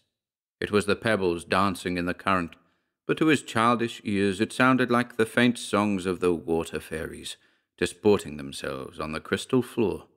And, if by chance he dropped anything into the stream, the elves were sure to bring it to the surface again. Everyone, indeed, was agreed upon that point. Scythes and axes and sickles that had fallen into the deep pools were always churned up again and found lying on the banks, sharper than before, the owners said. And once, a heavy cart, loaded with hay, was overtaken by a sudden flood and borne away. Next day, wonderful to relate, they found it standing upright and unharmed on the bank. If there are no elves, who had done it? Even the man's old mother was sometimes amazed at these things, although she generally scoffed at the mountaineer's beliefs. For she came from the green plains, far beyond the hills, where the folk are quite different. She laughed at the dull peasants and their ways. She was no dreamer. She knew about everything and believed in nothing. They feared her, but she feared none. She was calm and upright and even-tempered and prodigiously old, 90 years maybe, or even 100. But she was lithe and strong, and her back was straight as a lance. Her husband had died long ago. She had lived in that lonely cottage with her son all his life. 2. Will she live forever? He often wondered. He hoped she would die, and that soon. For these two hated each other, and yet, strangely enough, both were just and honest and even kind, according to their lights, and they lived together, thinking that they were fulfilling a duty. In that low-ceilinged room, with its wooden wainscoting stained and blackened by age, they often sat and looked at each other for many hours without speaking a word. "You're your father's child," she would at last say, regretfully. She never reproached him with aught else, for he was a good son, and he never dreamed of vexing her, for she was his mother. And then she would look at him again, and he would look back and say nothing. What should he say? It was true enough. He was like his father in all things, short and heavy-chested, indifferent to cold and heat, with dark eyes and crafty features that reflected in their harshness the crags and chasms of his home. Slow to laugh, slow to speak, slow to decide, superstitious, gentle but pitiless in resolve, a peculiar compound of strength and weakness. She would have wished to herself another son, tall, gay, ambitious, instead of this contented and crooked creature of the mountains. And perhaps she thought of her own home in the rich plains, with their white-domed cities and laughing merchant folk. Did she regret having exchanged it for a hard life among the mountains? Doubtless, but she was never heard to complain of her lot, and, much as people disliked her, none could find an evil word to say of her. She had a sense of duty, and an unbending will such as would have driven her, in other times and places, to seek a martyr's death rather than yield in her conviction. She had served her husband faithfully up to the day of his death, and, although she had exacted blind obedience from the child, she never treated him with harshness. But from his earliest youth he had never understood his mother, and after his father's death he smiled seldom. He soon learned to close the channels of his heart, to retire within himself, wondering and dismayed, and leaving unspoken many thoughts. Even in the olden days it had been a strange love that they bore each other. There was little charity in that house. The old woman, accustomed to have her own way, treated him like a child long after he was grown to manhood, and such was his piety that he seldom ventured to cross her wishes. Her mind was stronger than his, but he was warmer of heart. "Why, then, do you not leave me and return to your own home?" he would sometimes ask. He longed for her to take him at his word, but she never left him. She evidently thought this a passing whim on his part. Indeed, what vexed him most of all, she seldom entered seriously into any of his ideas, regarding him rather as an idle visionary whose fancies must be humoured or, if mischievous, repressed. "Leave you? Leave you, my son? And why leave you? My people are all dead, and what would befall you without me?"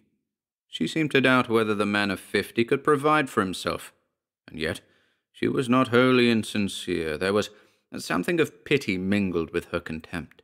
He was her son, her weak son, indeed. How else could he suggest such a thing? "You drove her away," he once dared to reply, trembling with rage. "If she were here, there would be no need for you to stay. Since that day I have suffered." He spoke of his lifelong grief, and wondered at his own boldness in thus reproaching his mother. "These are foolish words, my son." She looked bravely into his eyes. Foolish words. But she feared inwardly, for he spoke the truth. The matter of the man's wife was the only one she dreaded to discuss with him.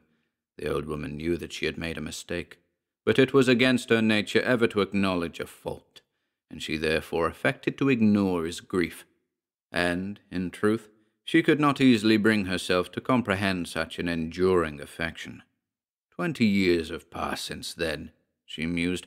Why does he not forget? In this one thing, the man had thwarted his mother. He had brought home a bride who was not to her liking, but the victory had sapped his energy, and he was too weak, or maybe too pious, a common enough story, to profit by it, and bid the old woman begone.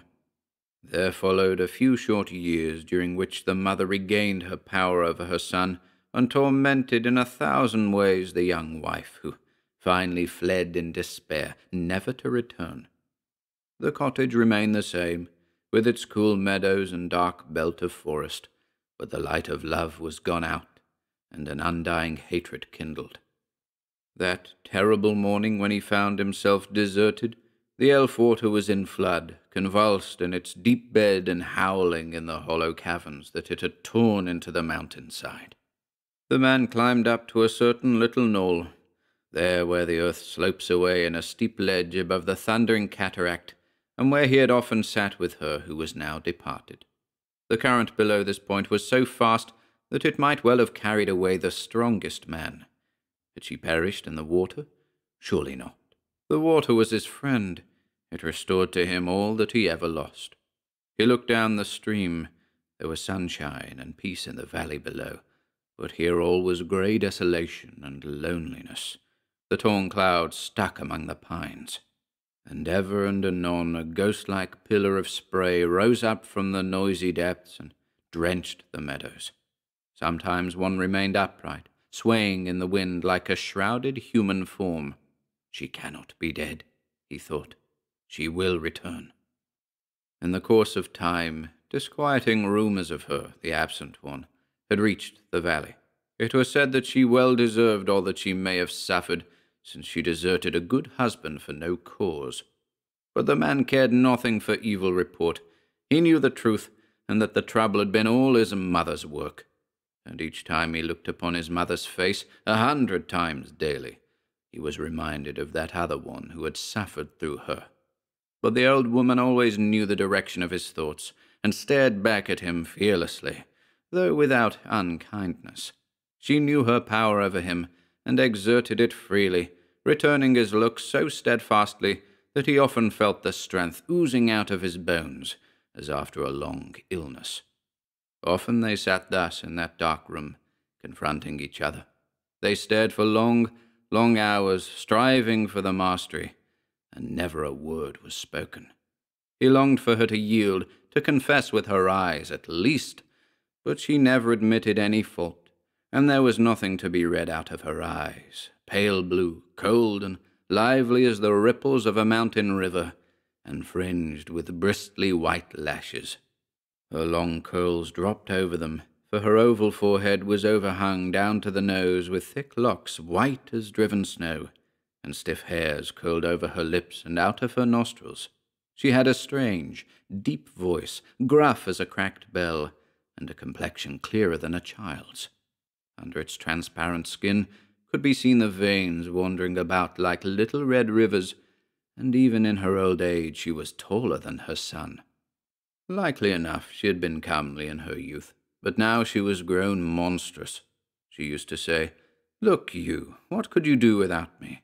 I must care for you like a little child. Do not I work for you, make your food and clothing?" It was true enough, like everything that she said. He had grown idle and listless in latter years, but he thought how different it might have been, how happy I was, and how little would have contented me. Then he would sigh to himself, grief-laden, and the customary look of reproach which he was awaiting did not come, for he left the room silently with bowed head, and as often as he returned he found her sitting upright on her bench beside the stove, with her long fingers working at her wool, ever ready to take up the mute challenge. To the man, thus peering into her glassy eyes, they seemed to swell till they dominated his whole being. He clenched his fists and looked away. Sometimes, after such a struggle, a strange feeling of rage and power entered into him. It made his whole body tremble. He thought it was an evil spirit tempting him. It used to whisper in his ear, but he could not understand the words. And as the years went on, mother and son spoke less with each other. Silence and hatred lay heavy upon that home. The man's black, curly hair was already streaked with grey. The woman grew old, but she never changed. 3. Will she live forever? He wondered. Aye, we are a long-lived race, she said aloud, for even when he was yet a child, she always guessed his thoughts as correctly as if he had spoken them out. I am old. I have lost count of the time, but I shall live yet many years and work for you. Be thankful. We're a strong race. Our blood is good. We live long. Too long, he thought, and would have told her so, but the impious words stuck in his throat and choked him. The old woman, meanwhile, fixed her eyes upon him, knowing his thoughts. Surely, she said, trying to sweeten the gruff tones of her voice into persuasive pleading, surely you would not drive your mother out in her old age to die by the roadside? Surely not, he replied, moved by a return of his natural piety. But how different it might have been. As he stepped out of the doorway, he found lying upon the threshold a log of wood with some bloodstains upon it, and a bunch of gaudy feathers. They were those of a jay, doubtless the old familiar bird that visited the cottage at times. His mother must have killed it, after waiting for her opportunity all these many years. She hated it on account of its history, for it was the young woman, the absent one, who had caught and tamed it during her short life at the elf meadow. The man, although generally callous to the sufferings of the wild things of nature, was strangely affected in his present exasperation by the sight of these poor remains. His mother had chosen an evil moment. He carried in the feathers and held them before her eyes. Look, I see. Why have you killed it? Because it was thievish, and because I disliked it, she added truthfully. She was never so sure as now of her ascendancy over him. But he was enraged at the hard words. He thought of the absent one. It was as if a link between himself and her had been cruelly severed. He said fiercely, You killed it, even as you killed her. This cannot endure. All this is foolish talk. Will you never be reasonable? Even as you killed her, he repeated hoarsely. There was a tingling in his ears, and the veins in his forehead suddenly swelled. Then the evil spirit came. It had come so often of late, and spoke to him. He understood what it said. It said, Now. You killed her. This cannot endure. One of us two shall die, even as she died. Do you understand? You confess you killed her, and I will kill you. And for the first time in his life he seized her in a grip of steel and shook her till the white curls danced over her face. A rain of fiery sparks was falling before his eyes, and still he shook her, regardless of her shrieks. How light she was! She reeled under his arm, and he would assuredly have shaken the last breath out of her old body, but that something in the touch of her cold, dry skin brought him abruptly to his senses again. "Let me go," she growled as boldly as she could, gasping with rage and breathlessness. "Would you raise your hand against your mother? You are no man." But he was inwardly glad, for the spell, he thought, was broken. He used to fear her, but now he had seen her weakness. "She is only a woman, only a weak woman," he said. Nevertheless, his energy soon melted away, and, as after his marriage, he lacked courage to bid her be gone. He had felt his strength, but he feared to use it. And the woman had felt her weakness, but she sought to hide it. She would show no signs of defeat. Yet whenever she spoke to him, she was sensible of a strange twitching in her jaw and a new tone in her voice, the sound of fear which she tried to conceal, but could not. Therefore she wisely ceased to speak altogether, and the man likewise preferred silence, since he foresaw that he could no longer reckon upon his self-control in the event of a dispute. Thus, neither daring to address the other, many days and many months would pass without a word being said, although they looked at each other from time to time in a way that left little to be misinterpreted. In his dumb contest with those relentless eyes, the man was worsted. The old woman, without a word, gradually cowed him into submission and re-established her empire, and the man now only clung with luxurious self-torture to the bittersweet remembrance of other days. The absent one, at that distance of time, had become invested with a sacred and well-nigh supernatural character. He would not believe in her death. Surely she would return to him. His superstitious mind would have deemed it little of a miracle to have encountered her in saintly guise during his wanderings in the forest or on the banks of the stream where they had often lingered together. She was no longer a human creature, but a shadowy being crowned with a halo of immortality. As for the old woman, she lived on for many years. Will she live forever? Aye, she was clearly fated to live forever, and he no longer cherished any hope. He would repeat, "This cannot endure. One of us two must die." But it endured. You are no man. It was true enough, like everything that she said. You are no man. He laughed at his own weakness, a bitter laugh. Should he kill her? He shuddered at the idea. Besides, he dared not. Once, indeed, after an unhappy day and many hours of sleepless torment, the evil spirit came again and spoke to him in the same manner as before, and he crept up to where she slept, hardly knowing what he was about to do. It was midnight. She lay with folded palms, half reclining in her accustomed attitude, on the bench beside the stove. She breathed softly, but her eyes were not shut. They were open and glowed like lamps in the dark. The man stepped back, awe-stricken.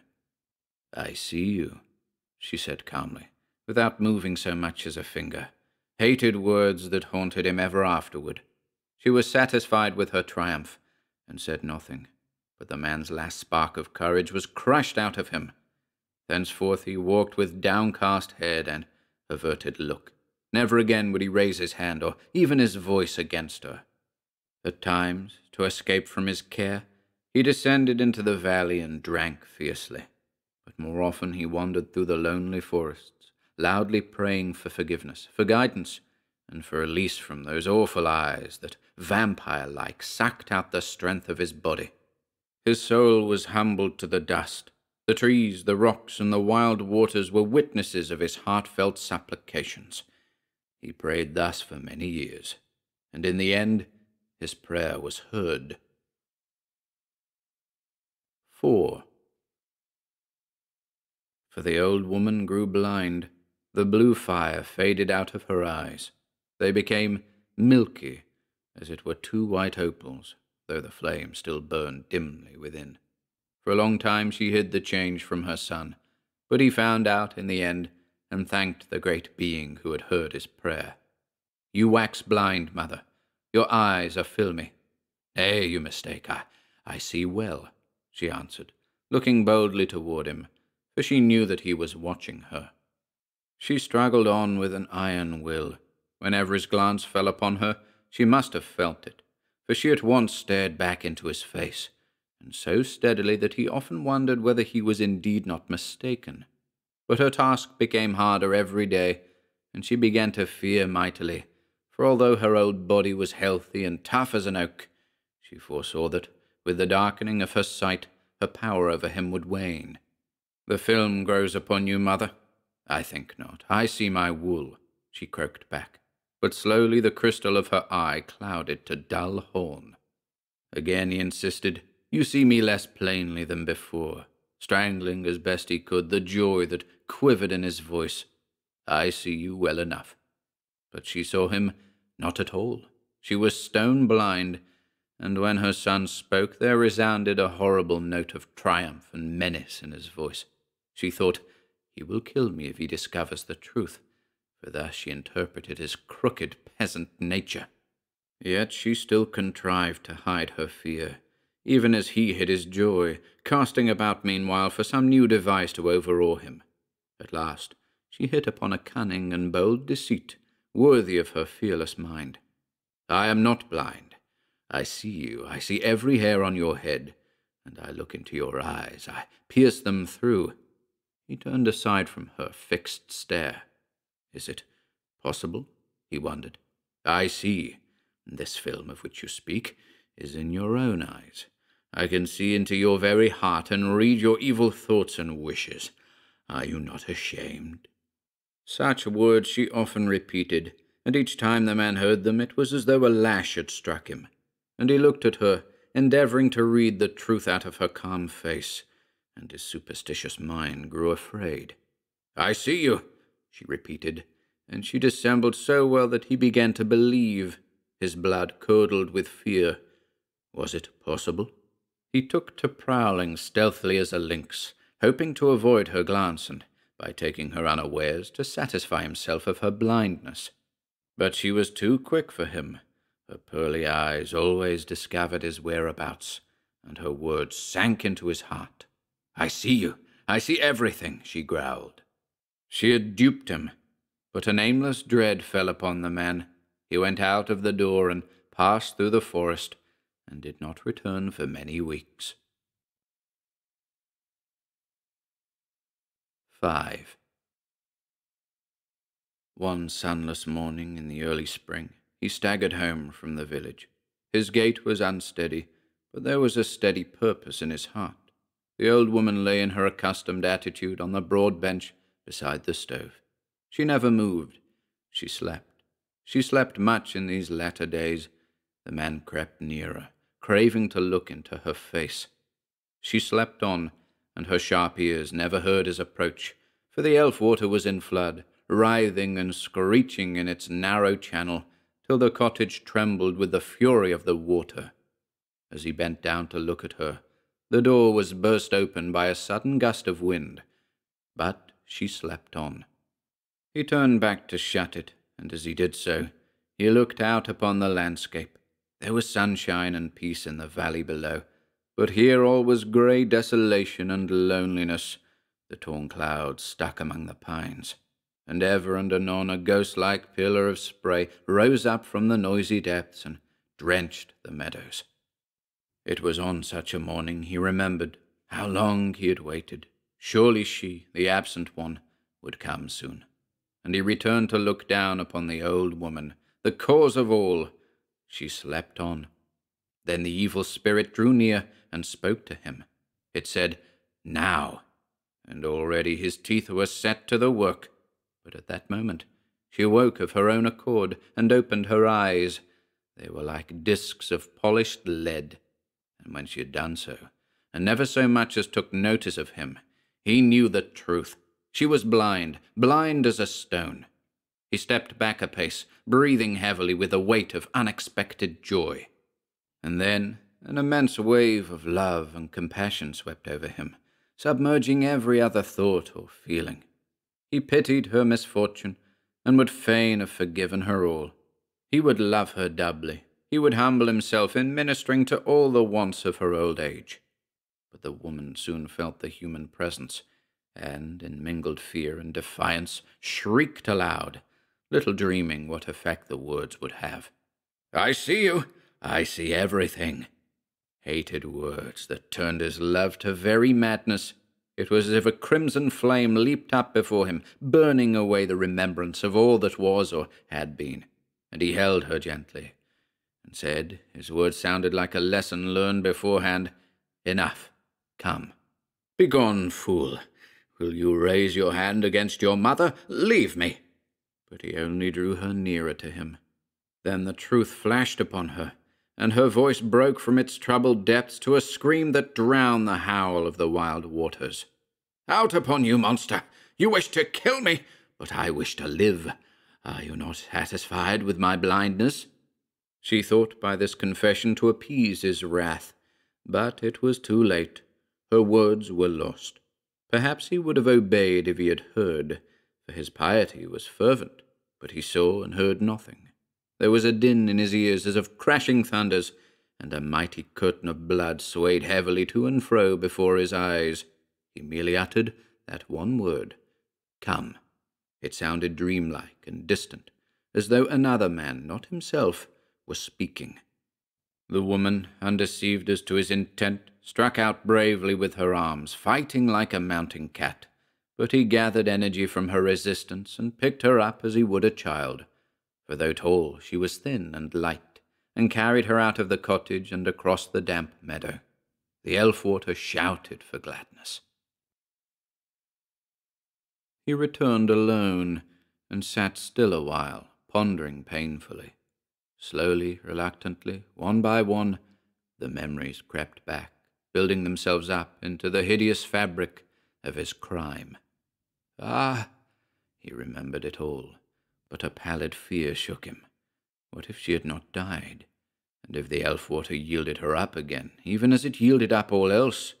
If she were still alive, she was strong and active. His teeth chattered, and his eyes remained fixed upon the half-open door, for he dreaded every minute to see her return with dripping garments to the accustomed seat, and then, turning, to confront him with that leaden stare. But as she did not return, he finally crept across the meadows to the water's edge, peering into the misty depths below. Then he looked down the stream. There was nothing in sight. And then, suddenly, he saw, or thought he saw, a pale grey shape moving in the water far away. Soon it reached the shore and disengaged itself from among the boulders. It stood upright.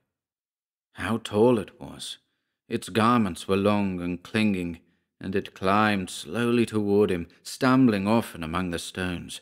It seemed to be weak, for it paused at times to gather strength or to bethink itself. Was it a spectre? Surely not. Surely it was his mother, escaped alive from the Elfwater. The man raised his hand to his head, where the moist perspiration had gathered. He was unnerved with fear, but the shape had reached the narrow path, and, after resting a while, suddenly stretched out its arms as though feeling the way, and seemed to drift straight toward him at a rapid pace. It had evidently decided. It came nearer. He waited no longer. He was seized with a blind, unreasoning panic, and fled upward, past the cottage, into the deepest shades of the dripping forest.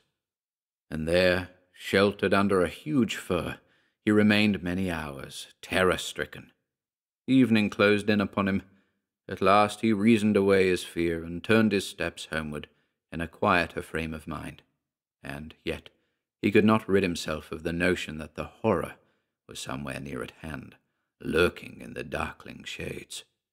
And, as he silently walked on, his alarms grew apace. Like a startled child, he dared not turn his head, but walked faster and faster through the dark trees, till, on the meadows, his pace increased to a run, a horrible, breathless race. He entered his home and looked around him, fearful of some unspeakable calamity. The shape had arrived before him. It sat, upright and stern, on the accustomed bench, and its eyes, those awful eyes, stared at him with fixed determination across the darkened room. They seemed to say, "One of us two shall die."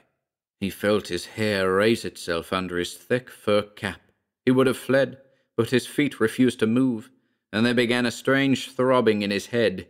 He was constrained to stand still and gaze. Aye, it was his own corporeal mother. Her clothes were dripping, and a little pool of water had collected on the floor. She remained immovable as a rock, save for an occasional spasm of shivering. She had apparently not yet heard him.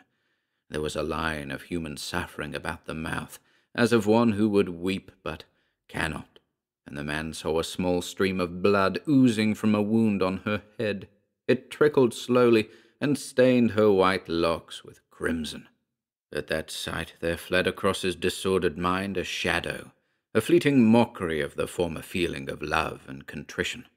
But the old woman made a slight movement. She must have become aware of the human presence. Then the man, by a last effort of will, tottered forth, vanquished. His temples ached fiercely.